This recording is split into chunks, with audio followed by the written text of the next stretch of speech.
I want to tell you about a mentee who came to us completely frustrated. She had 3 years of experience, had worked at good companies back home. Her technical skills were solid. Every time she had technical rounds, she nailed it. But she was still not getting invited to the next round. She had no idea why. In her mind, she was doing everything right. When she came to us, we found out the problem. Behavioral questions were keeping her stuck. The moment a behavioral question came up in her interview, she would give a short, vague answer. Not because she lacked the experience, because she had never been taught what a behavioral question even was or how to answer it. And just this one question type was keeping her in a minimum wage job despite having 3 years of corporate experience back in India. If you have been going to interviews feeling like you're doing well but not hearing back, there is a chance the same thing is happening to you. And today's video will teach you how to get invited to the next interview rounds and get hired. Hi, my name is Bani. I'm a career coach and I've helped immigrants land $40 million in job offers. In this video, I'm going to show you exactly what behavioral questions are, why Canadian interviewers prefer them, the exact framework to answer them, and how to prepare so you never freeze in an interview again. Look at the picture. The tip of the iceberg is what most immigrants spend their time preparing. Technical questions, basic questions like tell me about yourself, and these questions are important. But there's a big hidden part, the behavioral questions that most immigrants aren't familiar with, and that is the part which decides whether you move forward or not. So what exactly are behavioral questions? These are situation-based questions and they begin like this. Tell me about a time when, or give me an example of a situation where. They're asking you to go into your past and talk about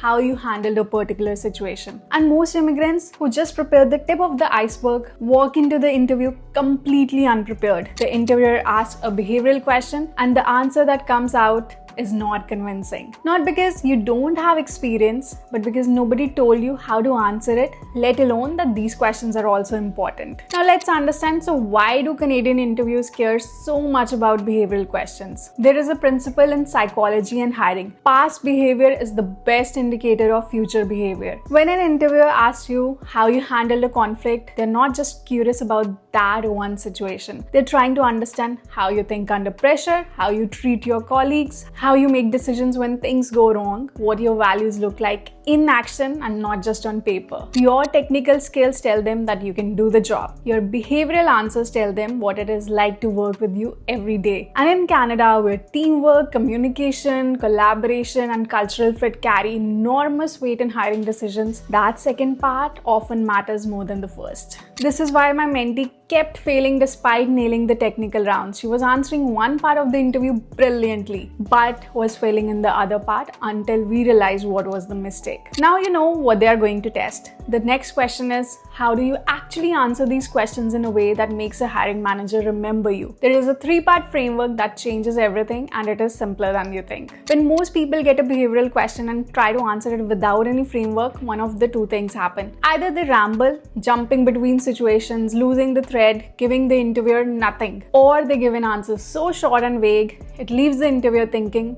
okay, but what did you actually do? Both of these kill your chances. Not because the interviewer has a bias against you, but because they cannot see your thinking. And if they cannot see your thinking, they cannot trust you with the role. The decision defaults to the candidate who made it easy to understand them. That candidate gets the offer, the other just like a ghosting or a rejection email. Now the framework I teach every single mentee to answer this type of interview question is called CAR. So what does it stand for? Challenge, action, result. Let's analyze it letter by letter. So the first part, challenge. When you talk about it, talk about what the situation was in just 1-2 sentences. Then action, this is one of the most important parts. What did you specifically do? Walk through your thinking, your decision making, and your specific steps. This is where the interviewer sees your attitude, your character, and how you work. And this is where they actually decide if they want to work with you or not. Then comes the result. What happened because of your actions? Quantify if you can. Numbers, timelines, outcomes. If it wasn't a perfect outcome, that is okay. Show what you learned. In terms of your answer time, you should talk the most about your action, then result, and the least about the challenge. Now you know the framework, but it's important to know the difference between a weak and a strong answer. So let me show you that with an example. Let's take the question, tell me about a time you handled a conflict conflict at work. Now, if you don't use the CAR structure, here is what you might end up saying. Yeah, so there was a situation in which I had some conflict with a colleague. There was some difference in the project, and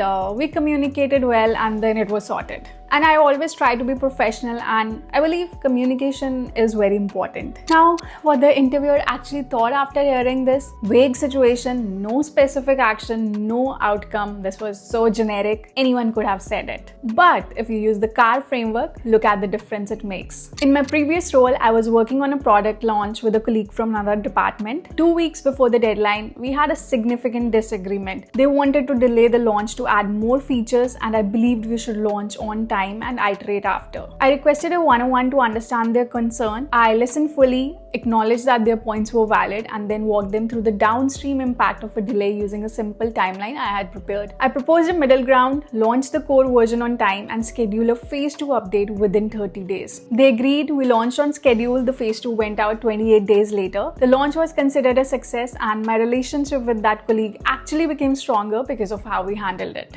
Same question, but in the second answer, the interviewer can see exactly how this person thinks, how she handles pressure, how she treats people, and how she gets results. When an interviewer scores a behavioral answer, they are not just checking whether you resolve the conflict. They're asking, did this person listen before reacting? Did they take ownership or shift blame? Did they think about the bigger picture? Did they find a solution that worked for everyone? If you can show that in your answer, you'll get hired. Now you have the framework, and I've seen what a strong answer looks like, but here is the part most people miss, and it is the reason even people who know the framework still freeze up in the interview room. Knowing the framework is not enough. Let me share with my own example. When I came to Canada for my master's, I had come straight from my bachelor's back home. I had no corporate experience, and behavioral questions terrified me more than anything else in the interview process. Even after I learned the CAR framework, I would sit in an interview, get a behavioral question, and my mind would just go blank. Not because मुझे structure नहीं आता था, but because I couldn't think of a situation on the spot while simultaneously structuring my answer along with managing my nerves. That is 3 things happening at once, and under pressure, obviously, you'll just fall apart. So one evening, I sat down, not to study or to practice the framework better, but just to remember. I went back through my university projects, group assignments, part-time work, extracurriculars. I wrote down every situation I could find that showed something about how I work, and I mapped each one to a question theme: conflict, failure, leadership, pressure, going above and beyond. And when the next time an interviewer threw a behavioral question at me, I already knew what situation to talk about. I just had to tell it using the framework. I didn't freeze, I didn't fumble, because I was prepared about the situations I would talk about. This is where a situation bank helps. You think stories for each situation, and then you can just follow the CAR framework when answering, and you deliver a great answer. If you are unsure why you are getting rejections, or if you're not even landing interviews, I can coach you to land you your field job. We have helped immigrants land $40 million in job offers, and you can be the next one. And if you like this video, please subscribe, and you can watch this video next.